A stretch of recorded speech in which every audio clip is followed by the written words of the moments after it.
Hi, Hello, I'm Pants Squirrel. and I'm the cybernetic pig, and this is the Godpunks.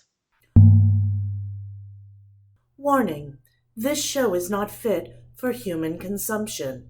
It may contain foul language, gratuitous violence, ugly sex, intergalactic drug use, and crippling existential dread. And orgies. There may be orgies. Children, please exit the building. This show is not for you. Episode 5, in which a plasma ejection careens towards the Jones Creek Taco Taquito restaurant.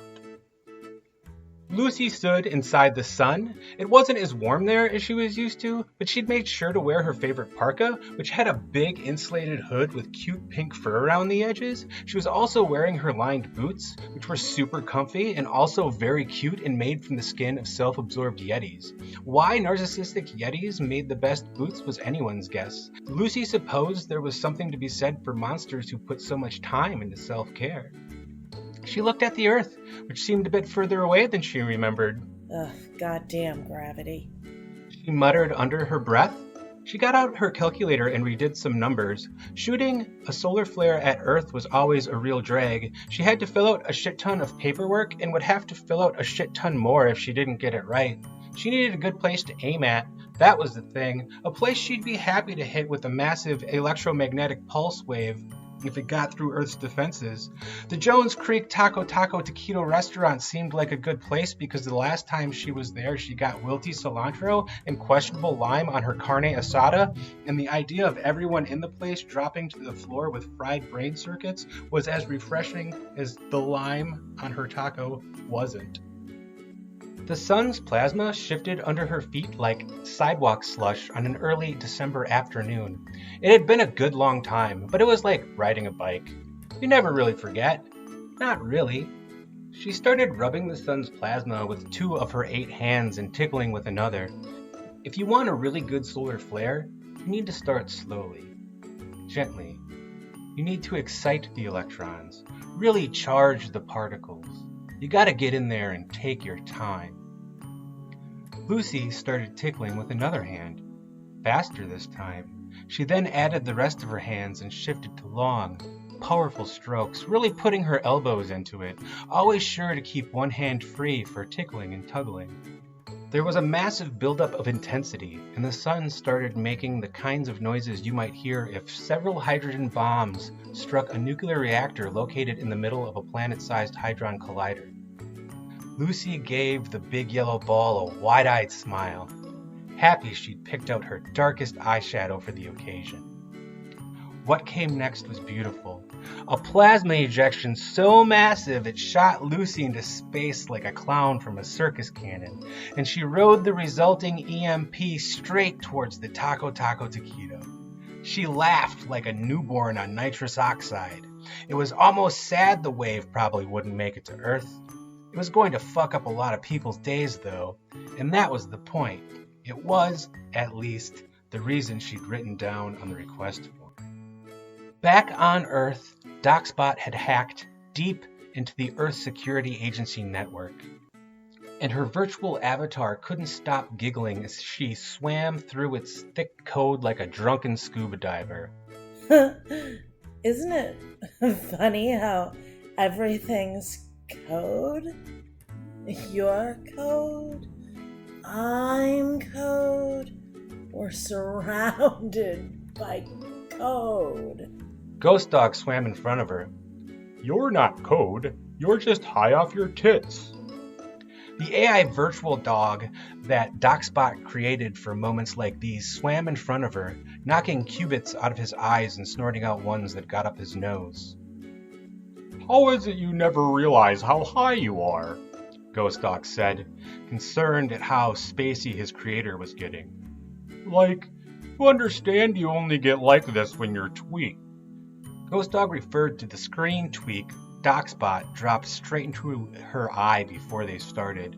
Screen tweak, a combination biologic code-based hallucinogen, allowed users to interact with code as if they were part of it. The drug reduced the sense of self to a functional binary-based numerology created by generations of sad, unloved engineers who proved beyond a doubt that kids these days will do anything to get high. And the truth was that she wasn't just like this when she was high. Habitual high doses of screen tweak had taken its toll on Doxbot. In the real world, she sometimes had difficulty remembering her own name. One of these days she would push herself too far, and there would be nothing left in her mind but static. We are code, Ghost Dog. Trust me. Everything's code.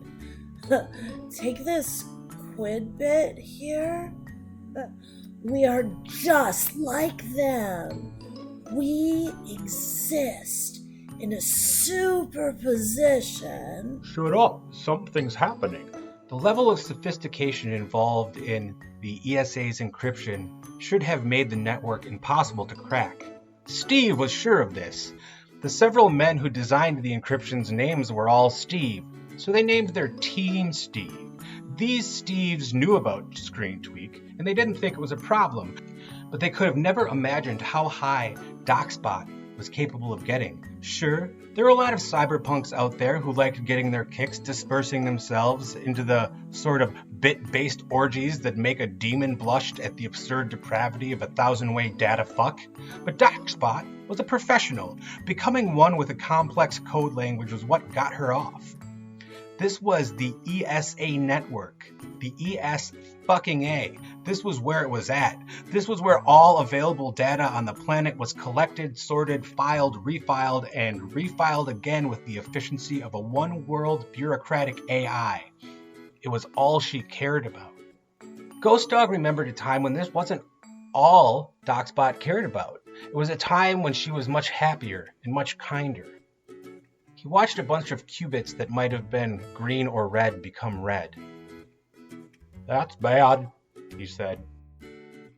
What's bad?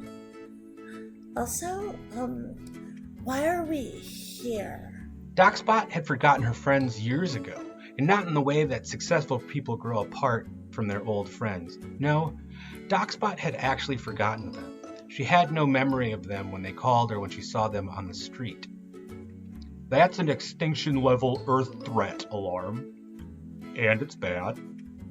You're here because you were hired to steal proprietary information from Bicor, and they want to use it to help people. Why?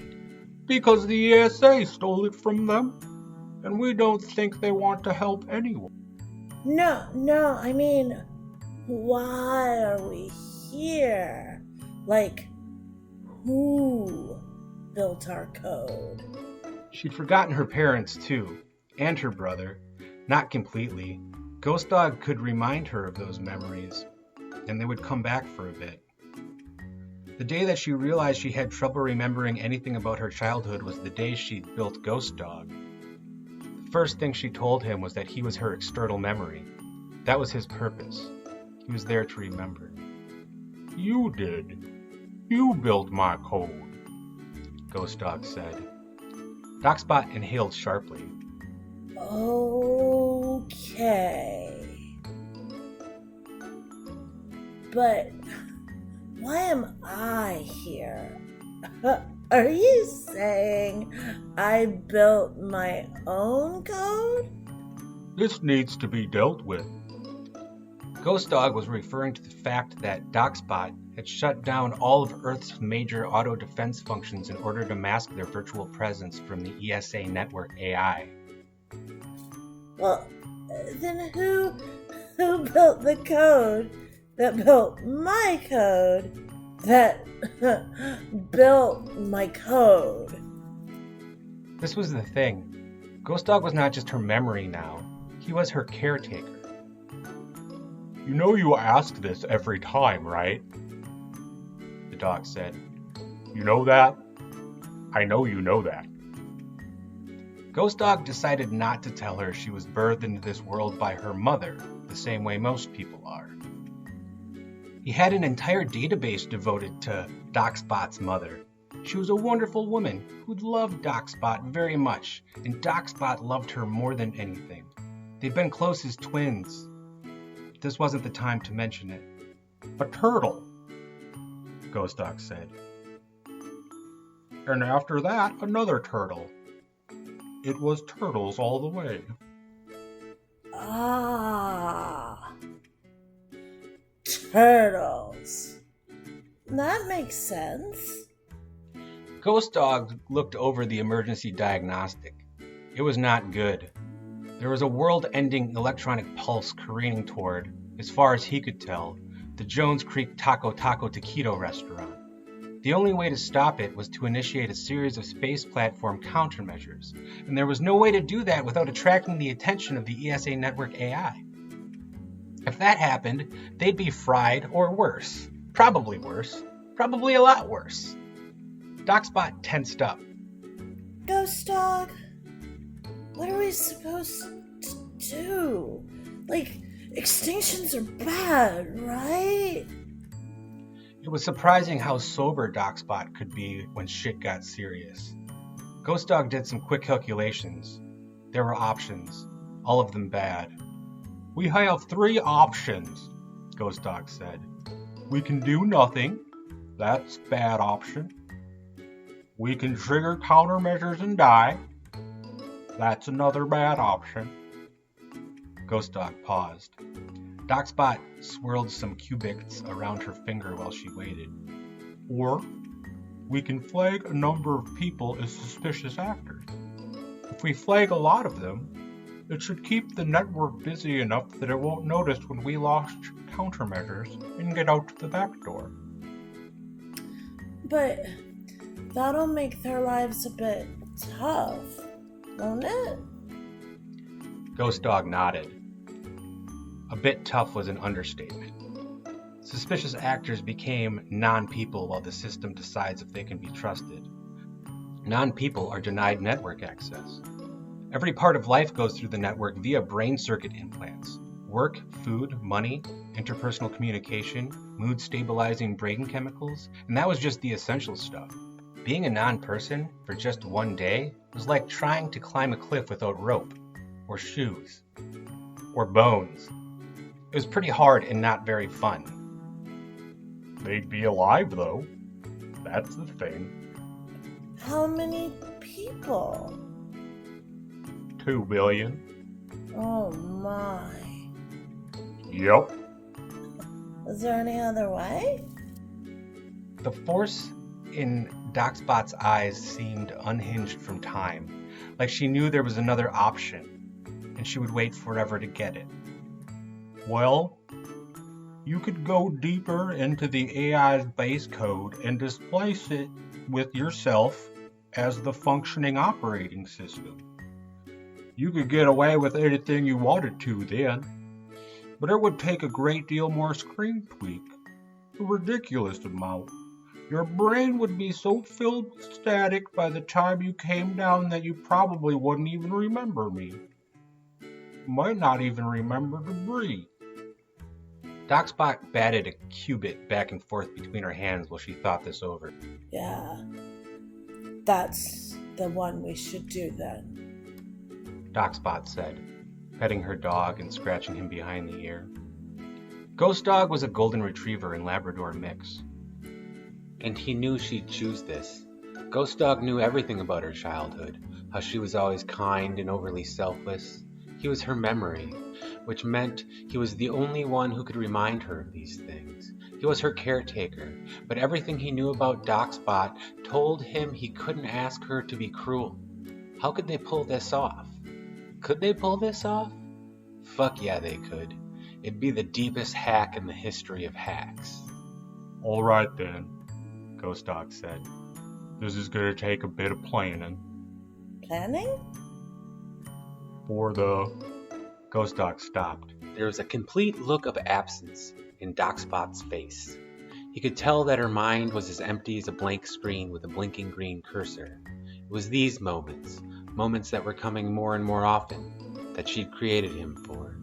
Flagging 2 billion people isn't going to be that simple, he said.